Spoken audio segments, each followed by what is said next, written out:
దైవ మర్మములు. సహోదరుడు భక్తి సింగ్ గారి అనుభవంలో దేవుడు ఆయనకు బయలుపరిచిన దైవ మర్మములు.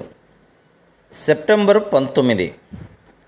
నీ మార్గముల మీద వెలుగు ప్రకాశించును. యోబు గ్రంథం 22వ అధ్యాయము 28వ వచనం. ప్రభు అయిన యేసుక్రీస్తును మన స్వంత రక్షకునిగా అంగీకరించినప్పుడు మొదట ఆయన వెలుగు మన హృదయమునందు ప్రవేశించును.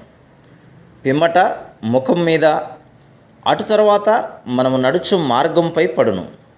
ఇది మూడంతల దివ్యకాంతి. ఆ తేజోవంతమైన ముఖము సజీవుడైన దేవుని ద్వారానే కలుగును గాని ప్రసంగముల ద్వారా కలగదు. అట్టి వెలుగు శ్రమలలో అధికంగా మెరియును. ప్రకాశమైన ముఖముతో శత్రువును ఓడించగలం.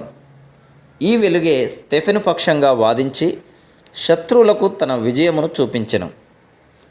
Praise the lord.